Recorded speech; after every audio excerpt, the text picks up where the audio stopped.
Hey everybody, just wanted to do a quick review of some tools that we like to use for hunting wires and vehicles and other things that we work on.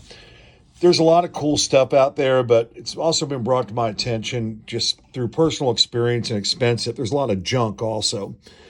You know, when we're sitting there testing things for voltage and whatnot, we have our good old pointed stainless steel tip. This comes on Fluke and a lot of other meters. As you can see, hey, it's reliable, it's good, but it's got a sharp point on it, and this is a finger. These sharp points like to go into fingers. So different companies have come up with different gadgets to kind of make life easy. One company came out with this, including Fluke, and Pomona Tool came out with this, and this is their idea. I mean, it works pretty good when it works. It's a wire piercing tool, if you need to search for it. What happens is you squeeze this thing and set your wire inside of it, and it will give you a reading. These aren't bad. The only problem is you have to wiggle them sometimes. Sometimes that little tiny needle inside won't pierce the insulation of the wire you're working with, especially if it's vinyl or some type of other plastic and not, more of a chewy or rubbery type of insulator. So that's that. But as you can see, it grabs my voltage pretty quick. We release it by pushing the plunger, let go of it. Now it's back up to 12.6 volts. The wire I'm using came from a harness that's typically used for a telematic installation.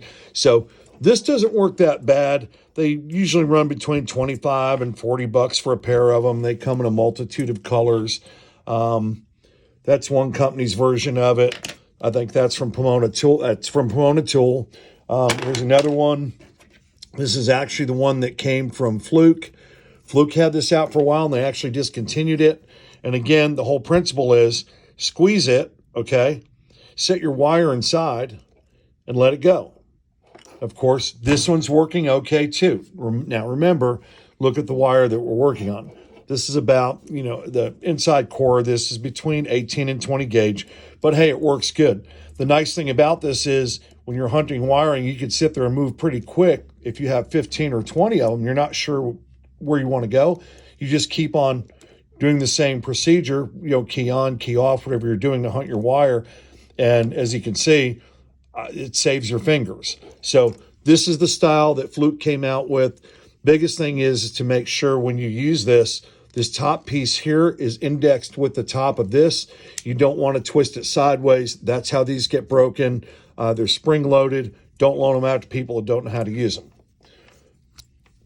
Here's another one that came out that was released by the folks over at Mac Tool, and it plugs in. The action on this is a little bit different. If you can see the inside of it, what they want you to do is get your wire inside of this, and then, bear with me for a second, trying to make this work. Pull down on it. And when you pull down, there's a tiny, it's kind of hard to see. Let's see if we can do it that way. There's a little spike that's inside of it, and that spike is supposed to pierce the wire. Let's see how it does on this one. Doesn't work, does it? As a matter of fact, if you look at it kind of close, you'll see where it didn't pierce anything. It just kind of went over the top of it. I don't know about you, but spending $36 plus tax and shipping isn't my idea of a good time for something like this that isn't going to work. So in my book, this fails immediately, kind of hard to release. I'm trying to release it right now. There we go. I'm pulling down on it. So this is the one from Mac Tool. So that's a fail. F for fail. Here's some other ones that came from Mac Tool, which I thought were kind of funny. I can't believe a company would sell something like this. And what they're, again, wire piercing tools made for us folks doing installations and diagnostics and whatnot. And if you look at this up close, you'll see where there's a needle inside. And I guess the idea is to put your wire in that needle and stab it and hope you can get a reading with your lead. Now, I don't think this is, it's kind of funny. I mean, I would not use this out on the road doing mobile service work, but I've got it here, and I'm going to extend this out and then try to pierce my wire. And you really got to push in on it with your fingers. But it's kind of like, if you have to go through all that, why even use it? I mean, you can see where the needle is laying in there. We open it up. And again, it's going like almost to the top. There I am pushing it in. So you see the alignment is horrible on this. And in my opinion, Mac should take this off their shelf and out of their catalog. This is okay, try to do something. There we go. But look, I'm having to put a death grip on this thing to get it to pierce that wire. So, and I'm in ideal conditions. I'm not under a dashboard. So that's that. Last but not least, we have my favorite. And it's not because I'm a Snap-on fanboy. I mean, I like tools at work. It's not always about the brand. This is a wire piercing tool from Snap-on.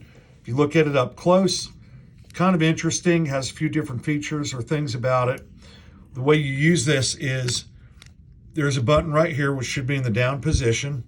You use the side of your finger and open this up. Inside of this, there's a jaw that you have to bring up from the bottom of the tool, and it also has a very sharp needle inside.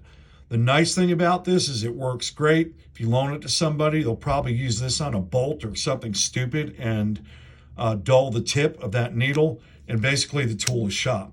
Of course, the nice thing is if it doesn't work, back to Snap-on. Now, you heard that click. That click, this thing's staying locked in there, so if you need to go walk away and do a key on or a key off or something, this actually works pretty decent. So you do a key on, key off. It hangs right in there, and I just removed our ground, put the ground back on. There's on, there's off. And like I said, it stays in there. It's pretty good. I've gotten like almost 2.5, 3 years out of one of these. They come in a set of 2. So I'll alternate back and forth between the red and the black. And again, to release this, you have to go to this little button right here, push down on it and pull back. Then use use your finger and slide that open, and it comes off. So once again, we'll do this one more time. Into the wire, that's our choice wire. Using my open hand, I'm kind of squeezing from the bottom. And that's giving us our voltage off the battery. If I let go, it's staying locked into place. I want to release it. Push down on the button gently. The needle retracts. You slide this little side piece back over here, and that's it. It's open. It comes out of the wire. Also, this thing has like a pointed tip on it, so you can get between a bundle of wiring, especially if you're in a loom or you have 15, 16, 30, 40, 50 wires. It'll get between all of it. And there, my meter just timed out. But anyhow, again, pretty simple to use. This happens to be my favorite. Just wanted to show this to you guys so you don't end up buying a piece of junk. So my preference in order, we got the MTTL 7004 from Snap-on. That's the first one. This is the second one is from Mac Tool. It's the only one they sell. It's a wire piercing tool. It's in there with their multimeters and whatnot. And it's horrible. It doesn't align properly. It's difficult to use. Here's the other one from Mac Tool. Again, this one's horrible, very difficult. I mean, if you're going to sit there with 2 fingers trying to pierce a wire, you might as well use something different. I mean, you could use a sharp left-hand pick or a variety of other things instead of this. I mean, it comes apart easy. I can see this getting lost. It's just not easy to manipulate. Then again, we also had the original, which came from Fluke. And the original one from Fluke works pretty good. Again, you have to be careful. Make sure that this doesn't get twisted out of position. Make sure this top notch is indexed with the top of the tool as such. And then you have your knockoffs or clones from Pomona Tool and a few other people. And these things range anywhere from I'm going to say about $18 to about $45 a set. Snap-on sets like 35, 36 bucks, either from the catalog or off the truck. And again, it's the MTTL 7004. That's the one I happen to prefer. So just wanted to share this with everybody. It's always a chase to hunt the wires we need, and anything we can do to make that job easier, I'm all about it. Just had to pass this on. People have asked me when I've been using it. Mechanics see it. They've never seen it before. Stuff is in the Snap-on catalog if you need it, or you grab the guy off the truck and tell him you need a wire piercing tool. And they also call it by a different name. It's actually a wire piercing probe, I believe is what Snap-on is calling it in the catalog. So there you go. Enjoy. Don't put too many holes in your fingers, and go make a ton of money. See ya.